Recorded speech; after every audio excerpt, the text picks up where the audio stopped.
If you're watching this video or even so much as clicked on it, I would assume that you already finished Final Fantasy VII Remake, or you're indifferent towards spoilers. If you haven't, then this is your spoiler warning. Please come back to the video after you finish the game. This is the most spoilery of spoiler videos, and this is your last and final warning.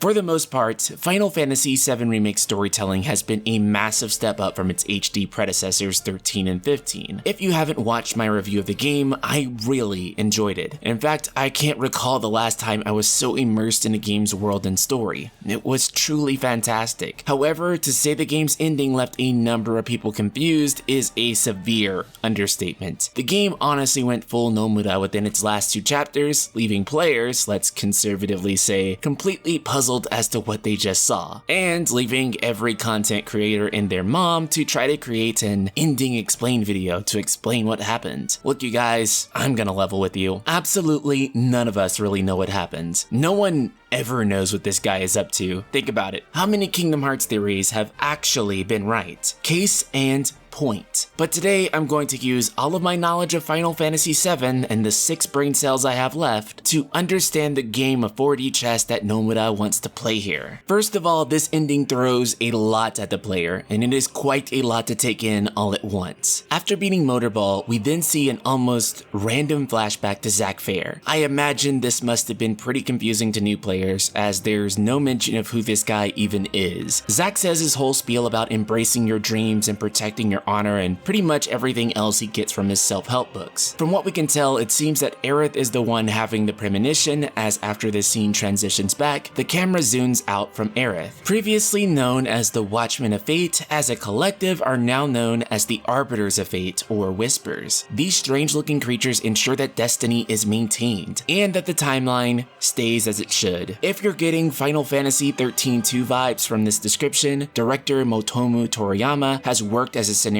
writer and co-director on this game. These things basically ensure that FF7 canon plays out as it should to the original game. They're also a metaphor representing fans who are resistant to any changes within FF7. The Whispers are literally a manifestation of our desires to keep the timeline from diverging. The fact that we are forced to fight our preconceived notion of what FF7 should be personified as an enemy is honestly the most meta thing I've seen in a while, which doesn't seem to stop Sephiroth from slicing through a horde of Whispers, creating a portal out of our meaningless desires, and tells Cloud to slide into his DMs whenever he's ready to change fate. Aerith seems to open her own version of the gate, which she can just do apparently. Aerith also warns that stepping through this gate and changing destiny may or may not destroy the space-time continuum or something, and that in doing so not only will reality change, but they themselves as people will change. How cryptic is that? All the Arbiters of Fate come together to form what is essentially the giant Heartless you fight in the tutorial of every Kingdom Hearts game, except this time he's really angry. The party is then challenged to fight the 3 alphas among the Whisper group. What's most interesting about this Whisper fight is that one carries a sword, the other one has gun arms, and one just throws hands like a certain girl that we know. Each one of these Whispers seems to represent Cloud, Tifa, and Barret. Fascinatingly enough, there doesn't seem to be a Whisper that represents Aerith. It might be because these things come from the future, and in that future there is no more Aerith. After all, if you use assess on these creatures, it says that they come from the future and protect the future that gave shape to them. It's also implied during these ending segments that the original game is somehow the bad timeline,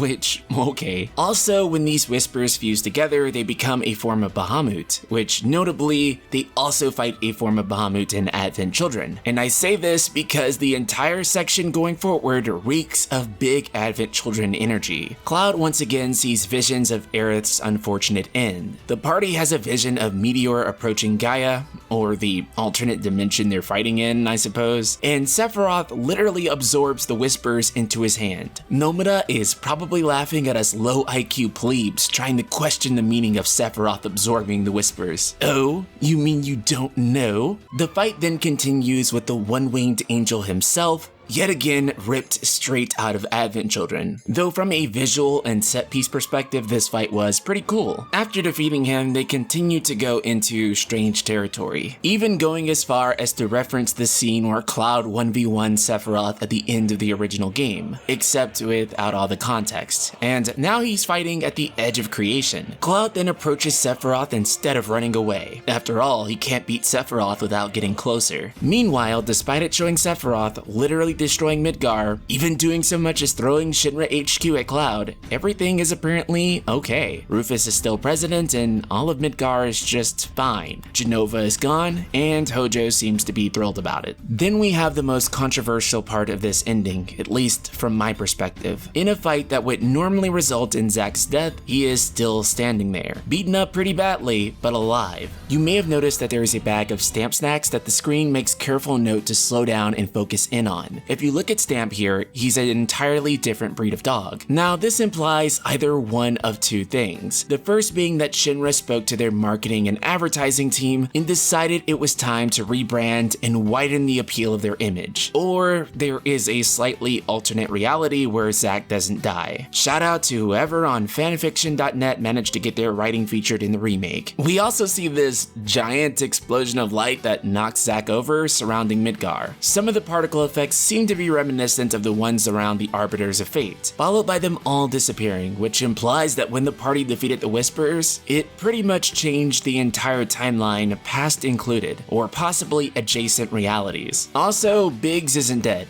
so that's a thing. According to some people, this is not my theory, but apparently they say Jessie might be alive because you can see her glove sitting on the counter, or at least they claim.